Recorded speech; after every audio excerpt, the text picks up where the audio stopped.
accounted for with Representative Powell joining us virtually.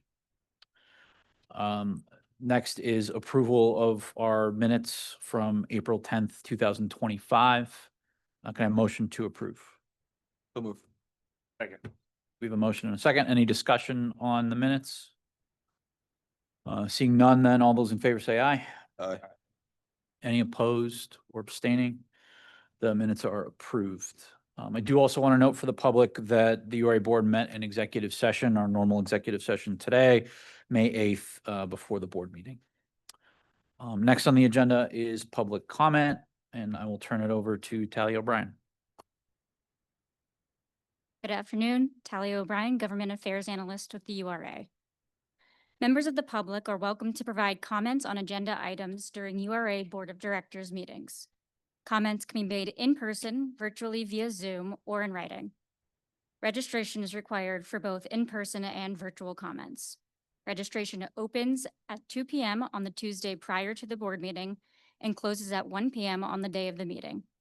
Written comments submitted before 1 p.m. on the day of the meeting, along with comments made during the meeting, will be included in the public minutes and become part of the meeting record. No written comments were received this month. Each public commenter will have 3 minutes to speak, beginning when you start your remarks. A timer will be used and the sound will notify you when your time is up. If you're registered to comment virtually, our staff will unmute your microphone via Zoom when it's your turn. Please be aware that there may be a brief delay between when your name is called and when staff locates your username to unmute you, and we thank you in advance for your patience. Our first registered public commenter is Lee-Retta Payne, joining us in person.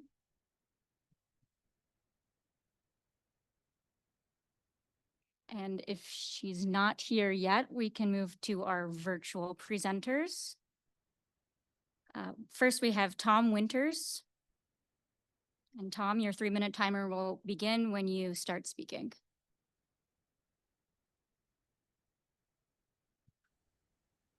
Can everyone hear me okay?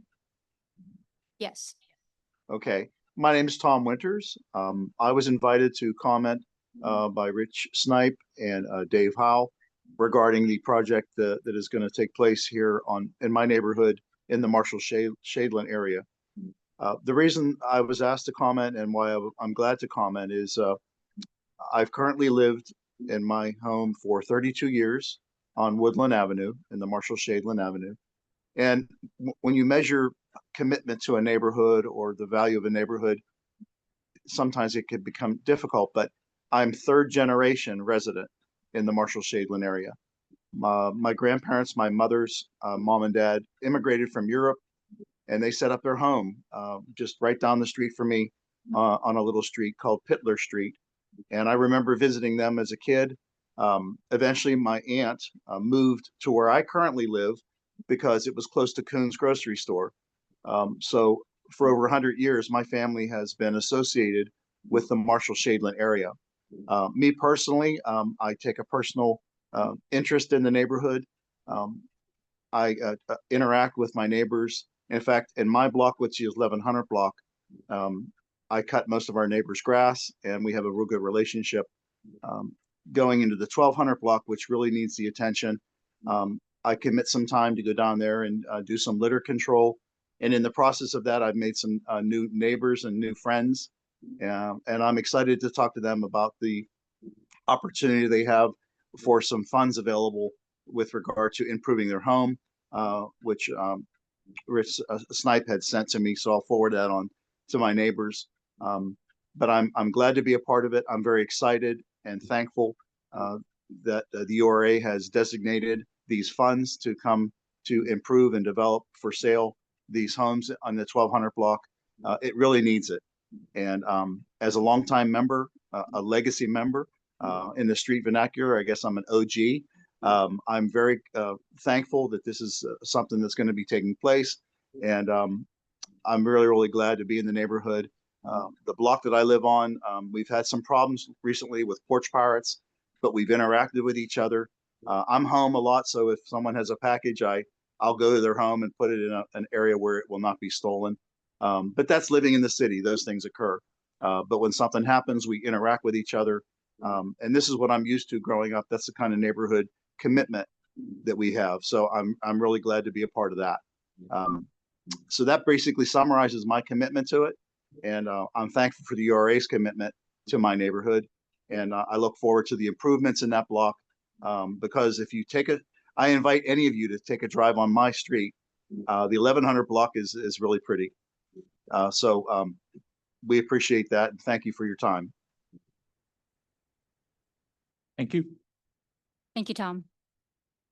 Our next registered speaker is Jerome Jackson, also joining us virtually. Jerome, your 3-minute timer will start when you begin speaking.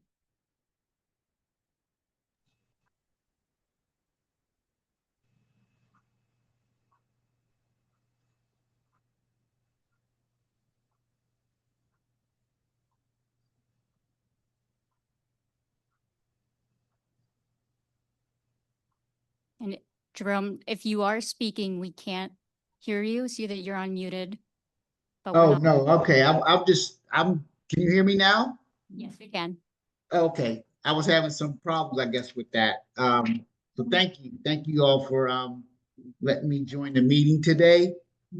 I am, here just to, speak briefly on the, support, for, Brightwood, Marshall Shadeland project that is being done by PHDC on Woodland Avenue.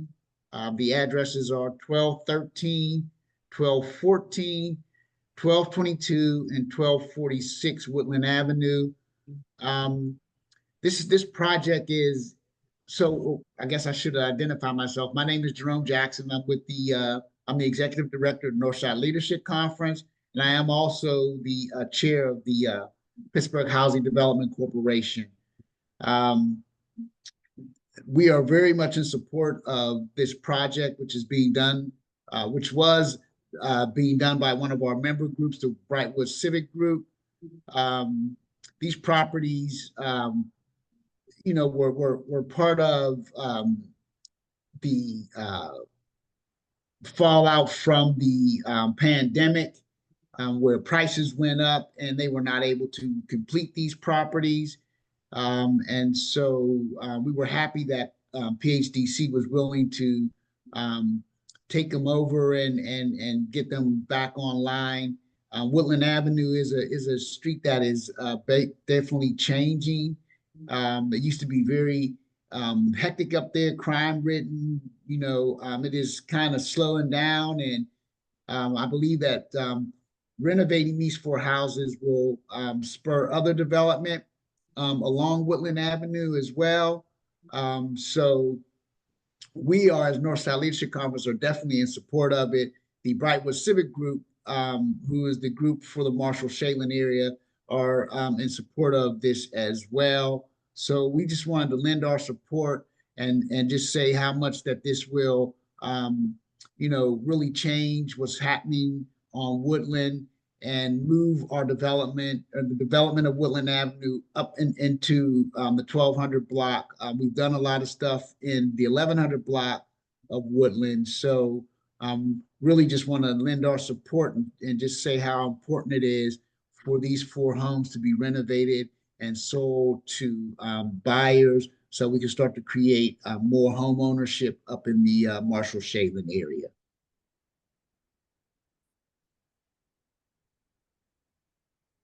Thank you, Jerome. This concludes our public comment period. Thank you, Ty. Moving into announcements, we have a number of announcements today. The first is regarding an RFP for the 2700 block of Bedford Avenue, and Brandon Wilson's joining us for this. Hi, good afternoon. My name is Brandon Wilson, and I am a senior project manager with the Development Services Division. I'm announcing the release of a request for proposals for the urgent structural assessment of the 2700 block of Bedford Avenue. An RFP was released on April 28th, 2025 on our public bidding platform, IonWave Technologies. Proposals are due by end of day Friday, May 23rd, 2025.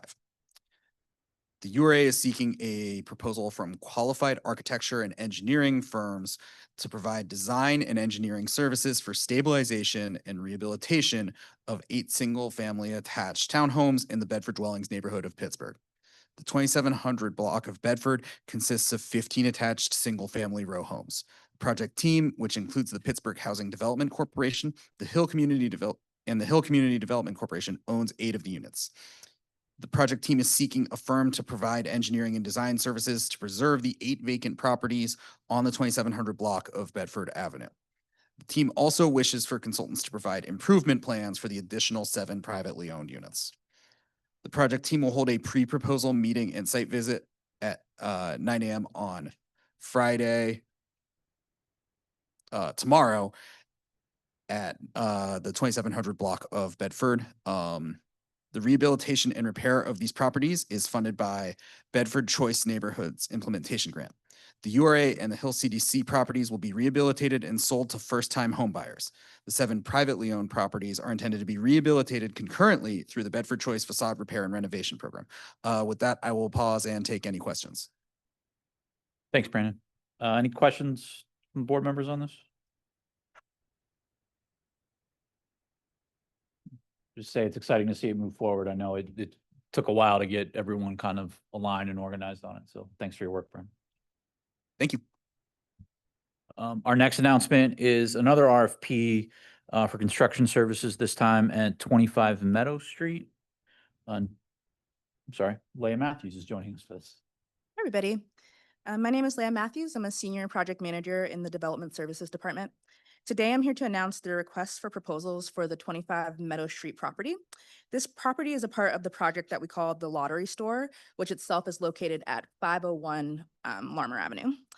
The 501 Larmer structure currently houses a lottery store business, but the building isn't in the best shape at current time. So the goal of this RFP is to rehabilitate 25 Meadow, which is right next to 501 Larmer, and rehabilitate that into an updated commercial storefront so that we could relocate the lottery store business into 25 Meadow, which will create a much more appropriate space for that business. The proposals will be due on June 27th. We'll likely release it at the end of May. I can take any questions the board may have. Thanks, Leah. Any questions, comments from board members? Great. It's exciting to see, another sort of commercial space opening up or getting ready to open up on Larmer Avenue. So thanks for that. Thank you. Our next announcement is regarding the Housing Opportunity Fund Annual Allocation Plan Survey, and Eric Bernheimer is joining us for this one. Hello, URA Board. My name is Eric Bernheimer, and I am the Housing Administration and Outreach Coordinator for the URA's Housing Department. I'm here today to announce the opening of the Housing Opportunity Fund's Annual Allocation Plan Survey. This survey launched on the 1st of this month and will run until the 31st of July. Every year, we conduct this survey in order to gauge the needs of our city by recording responses about the relative prioritization of our affordable housing programs and initiatives. We encourage everyone who currently lives in the city to take 5 to 10 minutes to complete the survey by following the QR codes on screen or by following the links found on our website and social media. The survey is completely anonymous and is essential in forming the baseline of the HOF Advisory Board's 2026 Annual Allocation Plan. In addition to taking the survey yourselves, I would ask the board, the members of the board, as well as anyone currently in the audience to help spread the survey through your networks to ensure we reach as many people in the city as possible. To this end, the survey is available in both Spanish and English, and for translation into other languages, please reach out to translation@ura.org. Finally, I would like to thank you and the board for the time, as well as for your help with this undertaking. Please let me know if you have any questions. Thanks, Eric. Any questions, comments from board members? I know in addition, Eric, to like pushing it out through social channels and on the web, the team also is attending. Can you talk a little bit for the public's benefit and like events that you'll be attending? And Sorry, I can't quite hear you. sorry, can you hear me better now? All right. Just events that we're attending in person, to provide opportunities for people to, fill out complete the survey. Yeah, so we're attending a bunch of different events in order to help spread the survey. We're attending all of the Mayor's City in the Streets events. We're attending farmers markets across the city through the city parks, farmers markets. We're visiting various CDCs as well as community empowerment centers such as the one in Homewood that our commercial department is often in. I know we're visiting a couple of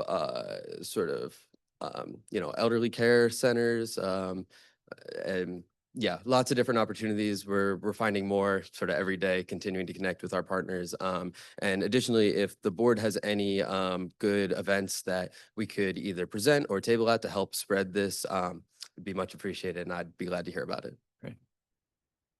Thanks, Eric. Thank you. Our next announcement is URA in the neighborhood, engagements with local businesses, and Lynette Morris is joining us for this. Thank you, Board Chair Chintalapalli. And good afternoon, members of the public and our URA Board of Directors. My name is Lynette Morris. I am the Engagement Analyst of the Commercial and Business Lending Department. I am so pleased to share that the Commercial Lending Department recently kicked off our URA in the Neighborhood 2025 series. Now, you may recall from last summer that this is where the URA staff walks in the business districts and they go door to door to talk about the URA and how we can help. Last week, on April 29th, the URA staff, along with our community partners, went door to door in the Hill District, Uptown, Bluff, and also Oakland. I am proud to report that we connected with 72 businesses and 9 of them are current URA clients. In the Hill District, we were joined by Diane Day and Wade Larison from the Hill CDC, along with staff from City Planning. In Oakland, we were joined by State Representative Dan Frankel, Councilperson Erica Strasburger, and Councilperson Bob Charlin, along with Oakland Business Improvement District, Kalita Duncan from the Oakland branch of Key Bank and the City Planning. Now, as we met with each business, we told them about who the URA is and also Invest PGH, and then how we can help, specifically with business financing. How the URA is below market rate loans and we're very flexible and mission driven. Over 80% of our lending is to minority and women businesses. In addition to loans, we offer free business counseling, which we call technical assistance. We also offer these different things through our key partners. And we also provide entrepreneur help with business planning, marketing expertise, project feasibility, and capital stack development, and much more. We also collect our clients to our resources. We work along with the Financial Empowerment Center to assist with credit repair, and also the city's One Stop to prepare them to grow into brick and mortar locations. Our next URA in the neighborhood is planned for July 30th in Brookline, Beachview, and the South Side. And on October 1st, we will walk the business district in the North Side and the West End.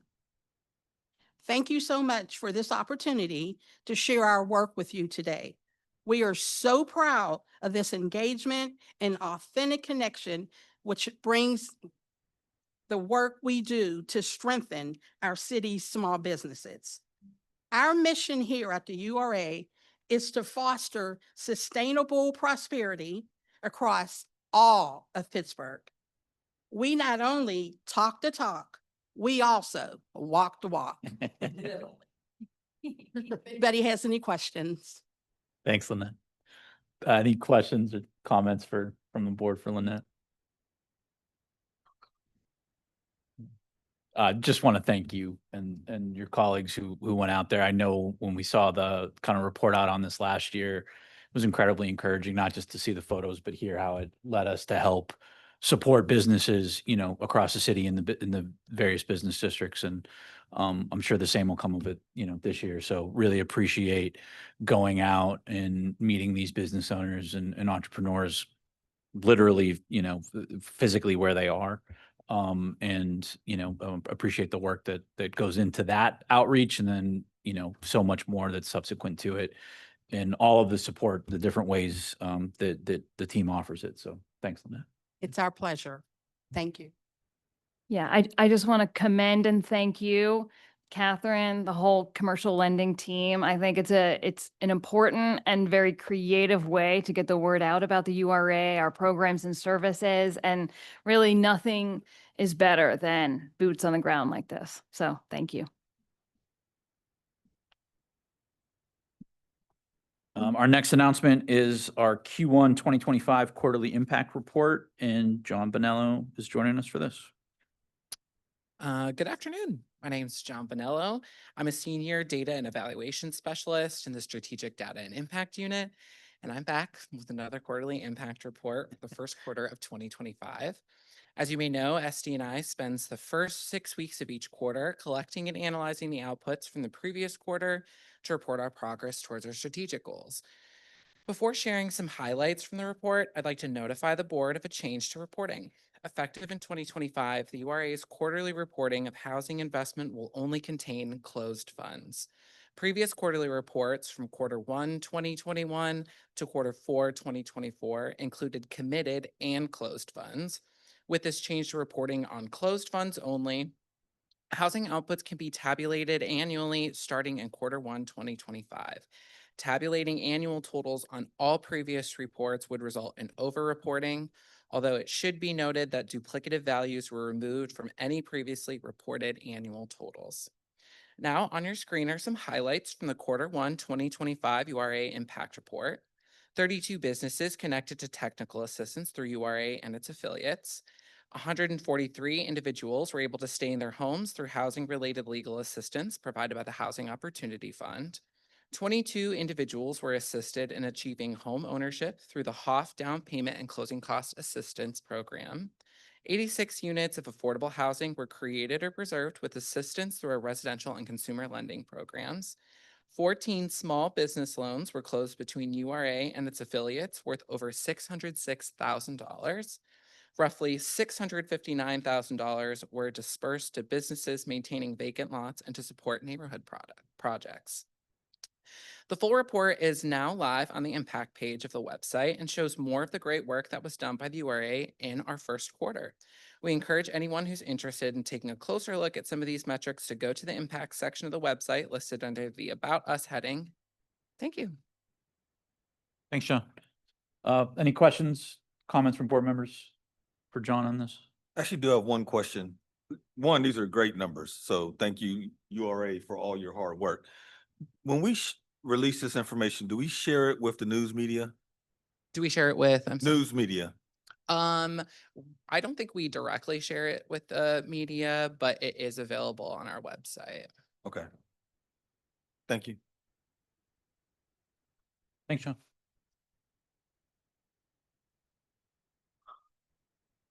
Moving on today's agenda, as you see on the screen, we have items in development services, housing, and then on to our consent agenda. Our first item in development services is in the Central Business District, the Golf Tower, and Tom, our Chief Development Officer, Tom Winkle, join us for this. Yeah, thank you so much, Mr. Chair, members of the board, members of the public here watching in person today. Again, I'm Tom Link. I'm Chief Development Officer here at the URA. So this action authorizes the URA to enter into a memorandum of understanding, an MOU, with Golf Tower Property Owner LLC, which is a single purpose entity, I believe, of Left Lane Development, related to an application to the Railroad Rehabilitation and Improvement Financing program, which is the acronym RRIF, program administered by the United States Department of Transportation. I think folks are generally aware of the Golf Tower, but the Golf Tower is one of our signature office towers in our central business district, downtown Pittsburgh, located at 707 Grant Street and has been part of a larger investment strategy for downtown to convert fallow and vacant office buildings into new housing and other development. So the Golf Tower development in particular is planning the conversion of approximately 425,000 square feet of what was existing office space into 220 multifamily residential units. Also includes 129 hotel rooms, hotel keys, and some limited square ground floor, street levels, retail. Estimated project costs are north of $227 million as I write this report this week. The developer of the Golf Tower, as I mentioned before, is Left Lane, applying to the RIF program through USDOT for construction financing for this project. As part of this financing at the initial stages of application for eligibility is the identification of a public sponsor for the application. The URA, as a government-sponsored agency, is an eligible public sponsor for the purposes of this application. The MOU that would be authorized is non-binding. I think it's an important thing to note for now. Establishes the terms of cooperation between the URA and the developer as it relates to the Golf Tower, and specifically as it relates to this RIF financing. Generally speaking, the MOU speaks to the roles of the developer, the roles of the URA, the developer acting as a developer would, raising financing, construction, everything related to real estate development. The URA's role is really related to coordination of public processes where applicable, and advocacy as to public financing where applicable. I would say on the public financing side, I'd say frankly, our work is done in that regard with the RCAPs that were announced a few months ago, as well as the establishment of the downtown LERTA program. Yes, and just from a timing perspective, this is not an end vote. This is a very beginning vote. There's a long way to go between the description today and potential securing of this financing for the Golf Tower. So I want to be clear in terms of expectations. Any binding documents or other documents that the URA would be asked to enter into would certainly come back to the board for authorization, when applicable and when appropriate. Andy Bernard, who's the partner and chief investment officer at Left Lane, as well as Gene Shevelden, who's the senior VP of investments at Left Lane, I believe are also here with us virtually through the Zoom in case there are other comments that they would like to make or help answer questions from the board. So that's my presentation. They're not on. Well, they're not here, so I will answer questions on everyone's behalf. I thought they would be on, so I apologize. Thanks. Yeah, of course. Sorry. Thank you for that. Any questions? Apologize to Andy and Gene for calling you out like that, but yeah. Any questions or comments for board members?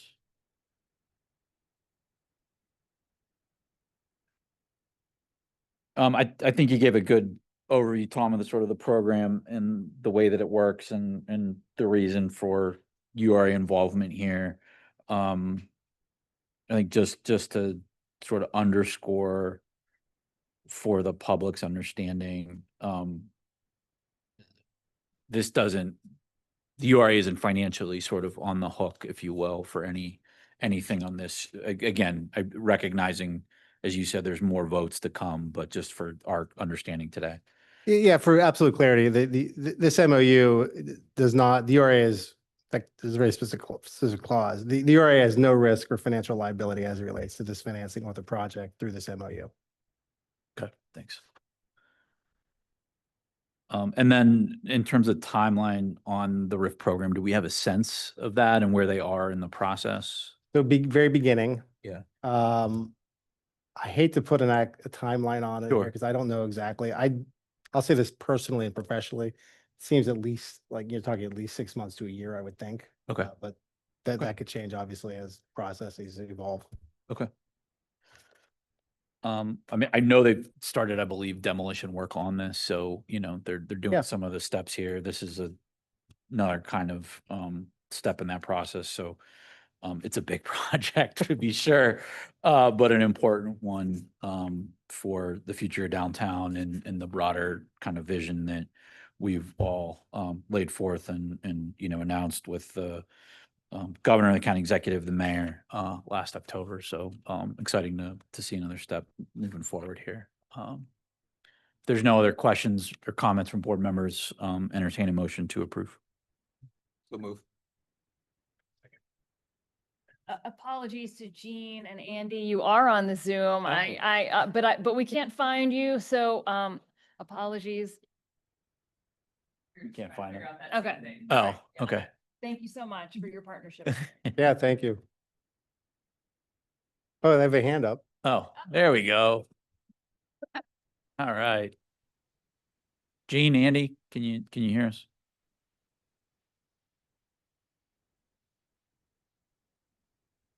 We can't hear you.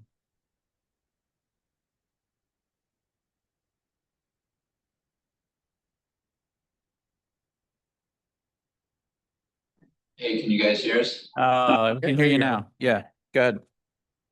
We just wanted to say thank you for your support and willingness to work with us on this MOU. We appreciate it and are excited to continue to bring the vision that we have for the Gulf Tower to life.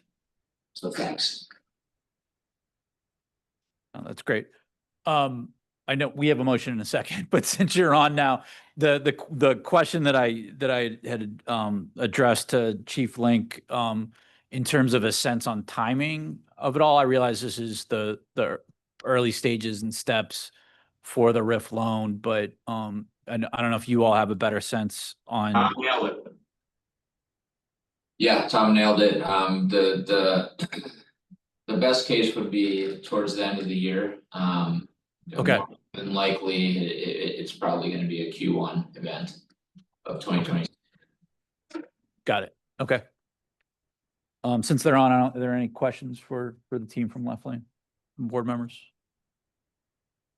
Okay, thank you for joining us. So we have a motion in a second. All those in favor? Aye. Aye. Any opposed or abstentions? Motion carries. Thank you all. Thank you. Thanks. Our next item on the agenda is in housing in Belts Hoover on Louis Venson Senior Lofts, and Brandon Wilson is back with us for this. Hello again. My name is Brandon Wilson, and I am a senior project manager in the Development Services Division. I am here today to request authorization to approve final drawings, final evidence of financing, and to execute a deed for the sale of Block 15M, lots 99, 102, 103, 104, 126, 127, and 128 in the 18th Ward to Venson Lofts Housing LP or related entity for $1 plus costs expected to total approximately $65,000. Next slide, please. Trek Development Group, Inc. and Fulani Development Group, LLC plan to rehabilitate the former Belts Hoover Elementary School and transform the building into 39 affordable senior rental housing units. The former school ceased operations in 2004 and has remained vacant ever since. The Belts Hoover Consensus Group purchased the school in 2018 to preserve it for future development. On behalf of BCG, the URA released a request for proposals to select a developer that could set forth a plan to transform the former school into affordable housing. The URA and the BCG selected the proposal submitted by Gatesburg Road Development in 2023. The Pennsylvania Housing Finance Agency awarded Gatesburg Road Development a low-income housing tax credit allocation of $1,345,810. In November of 2024, Trek Development Group, Inc. and Fulani Development Group, LLC took over the project as the new co-developers. They will share ownership of the general partner single-purpose entity, Cedarhurst Housing, LLC. BCG-owned existing school building will be renovated into 1-bedroom and 2-bedroom units with adjoining URA-owned parcels slated to be developed into an expansion of the building and a parking lot. Units will be rented affordably to households at 20%, 30%, 50%, and 60% of area median income. Common space will be available for tenants for community meals, supportive service activities, laundry, fitness, and general gatherings. Additionally, the development team will create a 4,771 square foot community service facility on site. This could be used for a community health center, police substation, or community gathering spaces. This project received URA Board approval for a $2,640,000 rental gap program loan at the February 13th, 2025 regular board meeting. Prior to closing, the project will require final commitment of PHFA financing, Pennsylvania Housing Finance Agency, and final MWBE approval. Addie Cullen and John Janaki from Trek Development are available to speak about this development, and I am also here to answer any questions. Thanks, Brandon. John, Addie, if there's anything you'd like to add? Hi, Kyle. Yeah, just thank the board for the financing and the property. Obviously, without the board, without this funding, this school would most definitely have to be demolished. It's been sitting there for a long time vacant. It's a very expensive project. It's being brought back to historic standards, but not able to do it without the board support. So thank you very much. Thanks, John. Any questions, comments from board members? I feel like we were just here 2 months ago on this. Yeah. So, excited now that we're taking final votes, which is great. I know it's been, a long time coming for the Beltuver community. The school itself's been closed over 20 years now.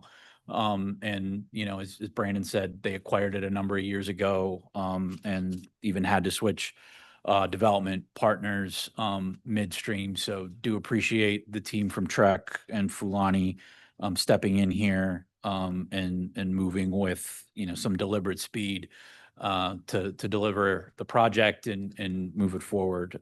So thanks for your efforts, Brandon. Thank you and your colleagues for staying at it to ensure that we're able to move ahead on this and deliver it for the residents in Beltuver. So thank you all. If there's no other questions or comments, entertain a motion to approve. So move. Second. Motion and a second. All those in favor? Aye. Any opposed or abstentions? Motion carries. Thanks, everybody. Thank you. Our next project is in Marshall Shadeland, otherwise known as Brightwood, the for sale development program, Woodland Ave Phase 3. And David DiBernardo is back with us for this. Thank you. Good afternoon, everybody. My name is David DiBernardo. I am a manager of Residential Lending Department.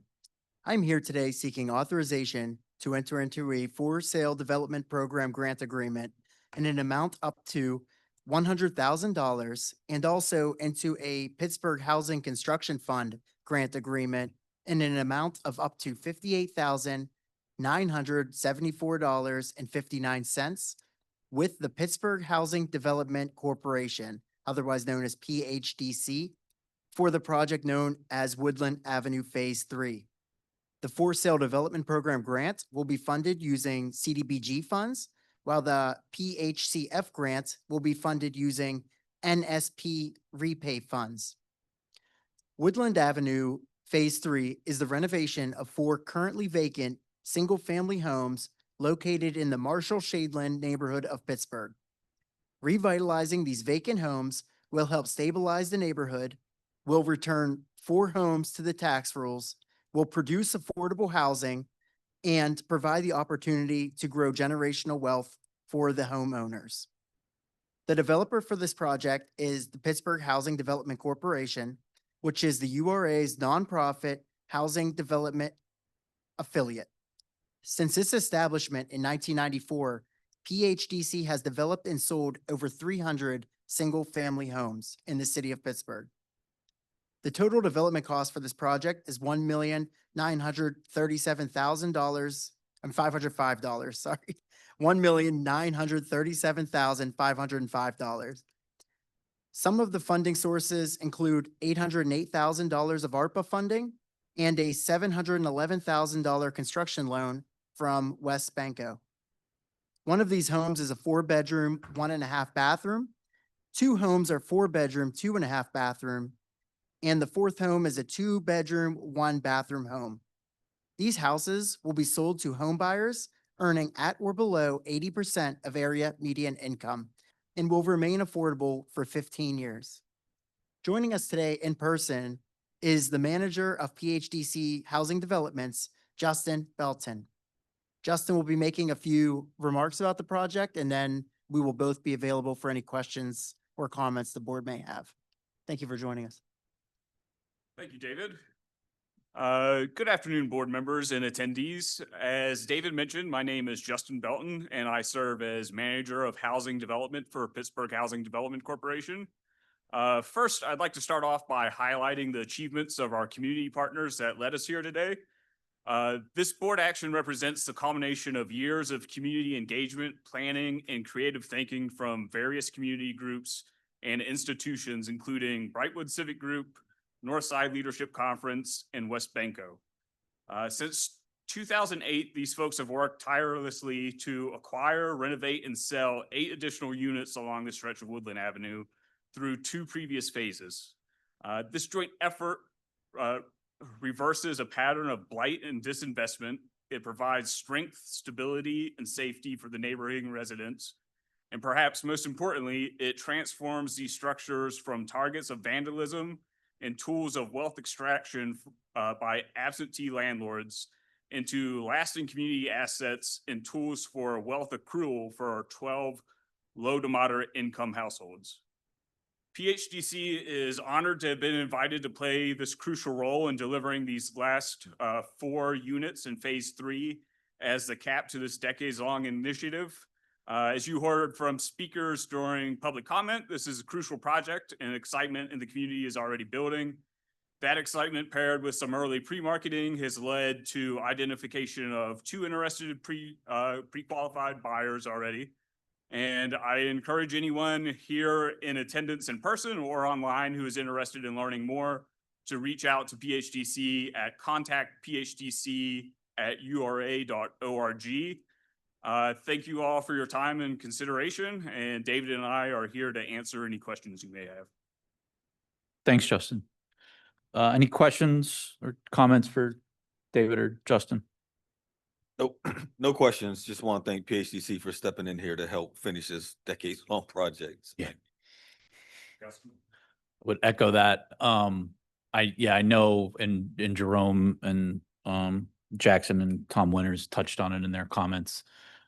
This is something that the community group, as you said, Justin, has been committed to for a long time. So appreciate PHDC stepping in to add some capacity for them to move it forward.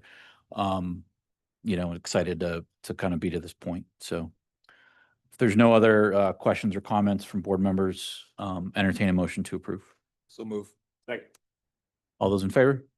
Aye. Aye. Any opposed or abstentions? Motion carries. Thank you. Thank you. Our next item on the agenda is in Garfield, another for sale development program, this time with City of Bridges at Rosetta and Broad Streets. And Nicholas Person is joining us for this. Thanks, Chairman.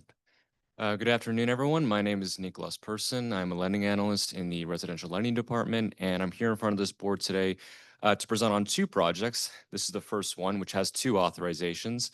The first is authorization to waive the for sale development program guidelines to exceed the maximum FSTP grant amount of $130,000 per unit of new construction housing. And then the second is authorization to enter into a FSDP grant agreement with City of Bridges Community Land Trust or related entity for an amount not to exceed $870,000 for the new construction of 6 single-family homes in the Garfield neighborhood, 10th Ward. Next slide, please. City of Bridges Community Land Trust has devised a plan to construct 6 new single-family homes in Garfield. The houses will be built on vacant parcels of land that are currently owned by the URA. 4 of the parcels are located on Rosetta Street, and the other 2 are located on Broad Street. The URA's real estate department is currently in the process of conveying the land to the Pittsburgh Land Bank, which plans to then sell them in turn to City of Bridges for this development. The borrower has selected Module as both their architect and general contractor for this development. They will purchase from Module 6 prefabricated houses, which will be transported and then assembled at the sites. Each house will have 3 bedrooms and 1.5 bathrooms. The total development cost for this project is $3,101,800.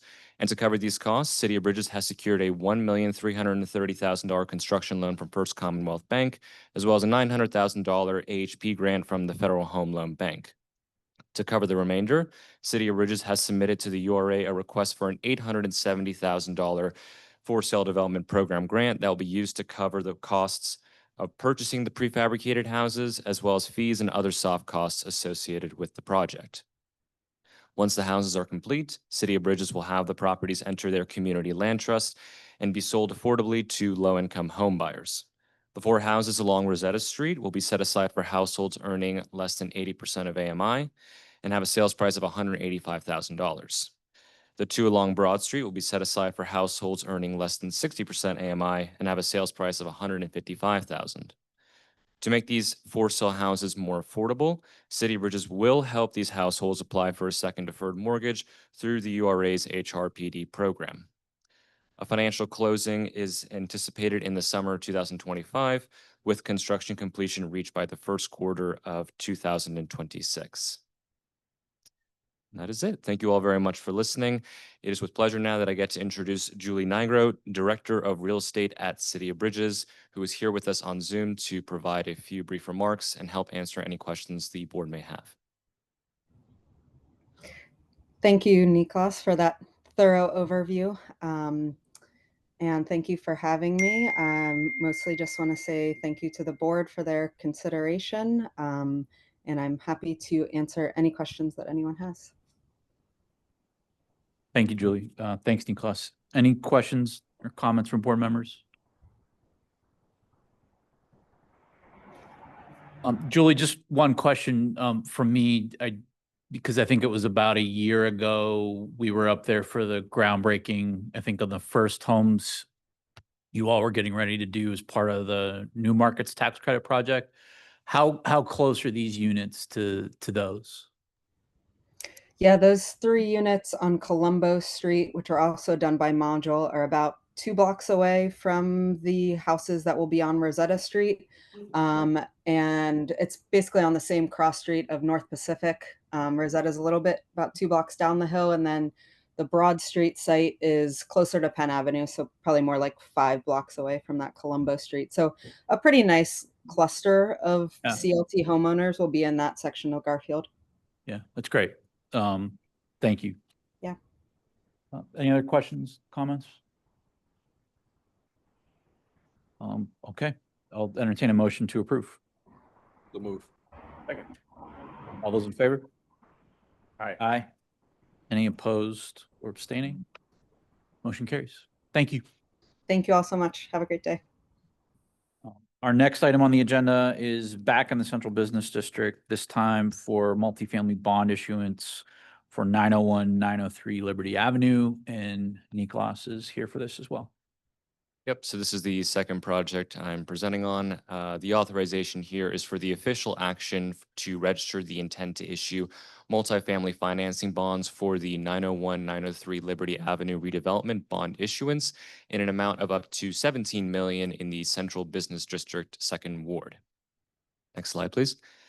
Beacon Communities has entered into a sales agreement to purchase 901, 903 Liberty Avenue, 2 neighboring buildings totaling 52,368 square feet on Liberty Avenue in Pittsburgh's Cultural District. 901, 903 will be adaptively reused to create 8 stories of 50 new 1- and 2-bedroom apartments that will serve households earning between 20% and 80% of AMI. Due to its historic nature, the proposed development will utilize federal historic tax credits alongside 4% LIHTC and other local sources to complete the renovations. The URA intends to issue multifamily housing revenue bonds in an amount of up to $17 million in anticipation of the PHFA's 4% LIHTC award. The bond proceeds will be used to fund the construction costs associated with this development and will be secured by the property interests in the development being non-recourse to the URA. This declaration of intent is the initial board action required by federal regulations. As the URA is authorized to issue revenue bonds for the purpose of constructing and/or rehabilitating multifamily housing facilities. A final board action will be brought to the board when the bond closing approaches. The costs of bond counsel shall be paid with bond proceeds, or if the project is not closed, by BC Liberty Avenue LLC or the borrower.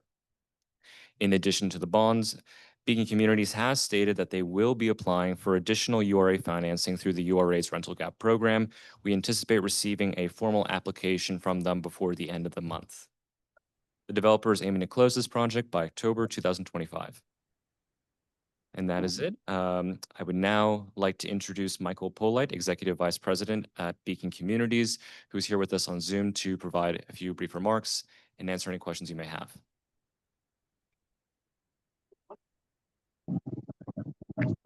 Good afternoon. Good afternoon. All right. So thank you for that overview and thank you for consideration of this initial inducement so that we can transact on this tax exempt bond / 4% transaction. We've made quite a lot of progress. We expect, as was stated just a moment ago, to actually close on the financing early in the fourth quarter, so sometime in October. Applications have already been submitted to the Pennsylvania Housing Finance Agency. We've also submitted application to the Housing Authority of the City of Pittsburgh to provide subordinate financing on the order of $2.2 million. And then we've also received 22 project-based vouchers to support the redevelopment.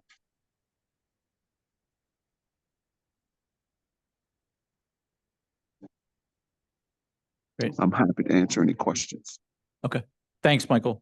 Thanks, Nicholas. Any questions or comments from board members?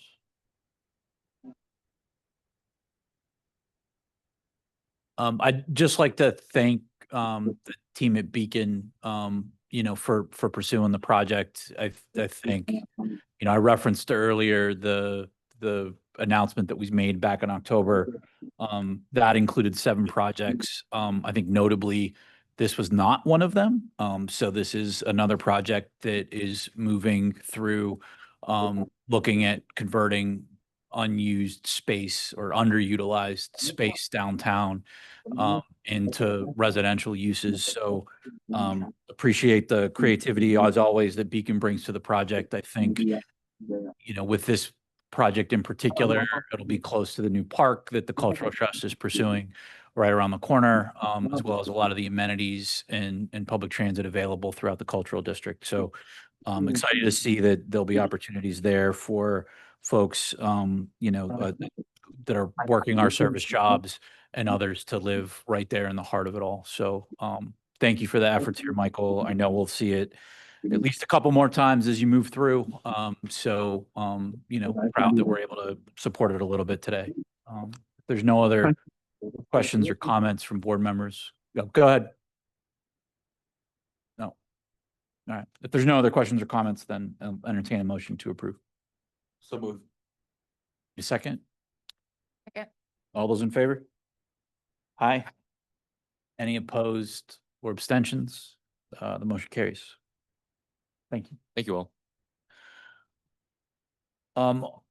Moving on in the agenda into the Middle Hill District, a rental gap program loan. And this is for Catherine Terrace, and David DiBernardo is back with us for this. Thank you. Hello again. My name is David DiBernardo. I am the manager of the Residential Lending Department. I am here today seeking authorization to enter into a rental gap program loan agreement for up to $480,000 with Catherine Terrace LLC or a related entity for the new construction of 8 affordable units in the Middle Hill District neighborhood of Pittsburgh. $400,000 of the rental gap program loan will be used to fund construction costs, and $80,000 will be allocated to a supportive service escrow for the tenants. The rental gap program loan will be a 40-year, 0% interest cash flow loan. These loans will be sourced from 2022 and 2023 Housing Opportunity Fund dollars. Catherine Terrace LLC is the developer and is owned by husband and wife Deacon Ernest Darby and Dr. Emma Lucas Darby.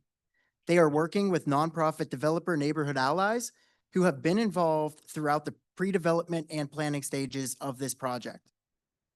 The 8 units of this project will consist of 4 one-bedroom ground level units and 4 two-story 3-bedroom units. All 8 units will be rented to households earning at or below 50% of area median income and will accept housing choice vouchers. This development will provide quality, affordable housing on what is currently vacant land. The total development cost for this project is $3,148,246. Other significant funding sources include a $1,200,000 Federal Home Loan Bank Affordable Housing Program grant, a $668,000 permanent mortgage from Bridgeway Capital, $250,000 of owner's equity, and $250,000 Neighborhood Allies equity investment. Several organizations will provide the supportive services to the tenants of Catherine Terrace, including educational services provided by the Neighborhood Resilience Project, financial literacy, credit counseling, budgeting, and life skills will be provided by Catapult Greater Pittsburgh, and youth and after-school programs will be provided by ACH Clear Pathways. We're joined today in person by the co-owners of Catherine Terrace LLC, Deacon Ernest Darby and Dr. Emma Lucas Darby, who will be making some remarks about this project and will be available to assist me in answering questions about this project if you have some. Thank you. Thanks for joining us today.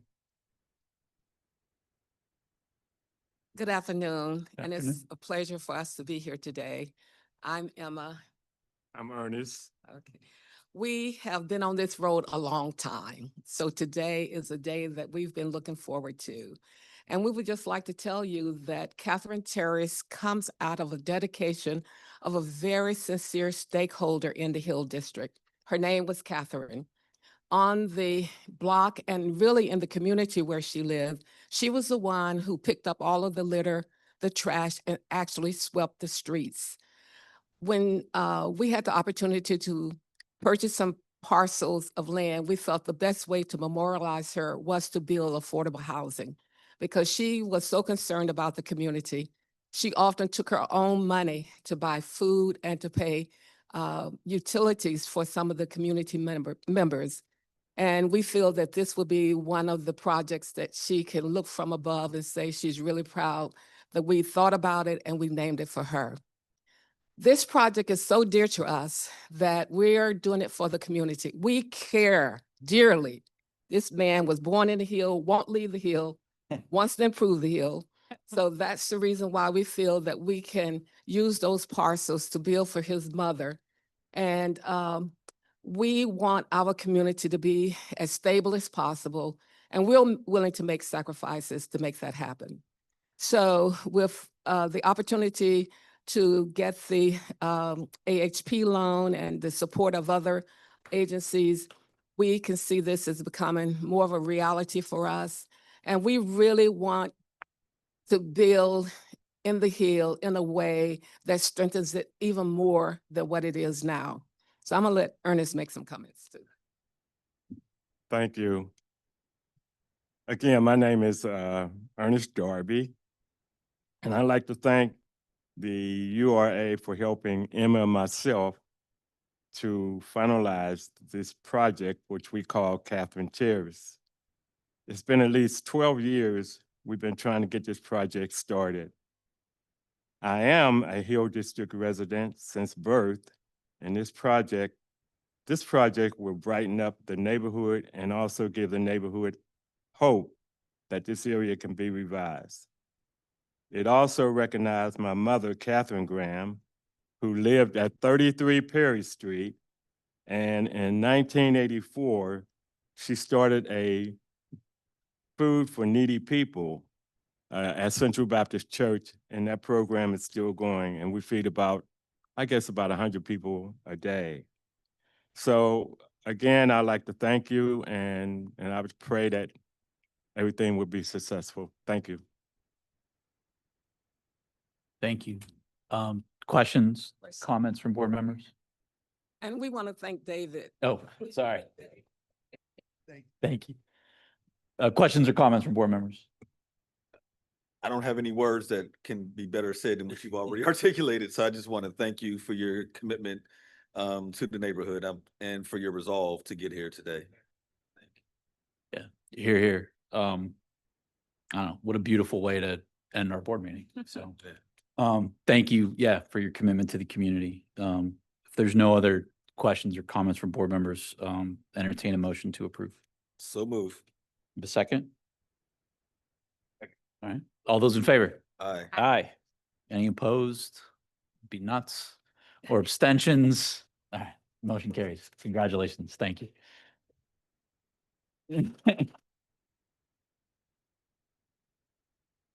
Our consent agenda. We'll let the slides cycle through there. Do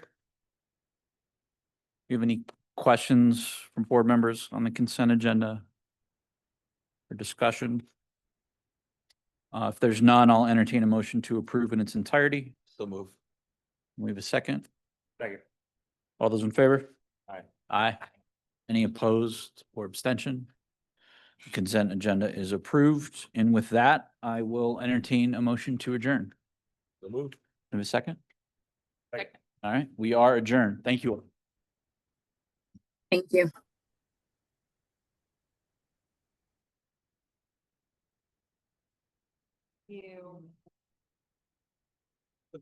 Lindsay.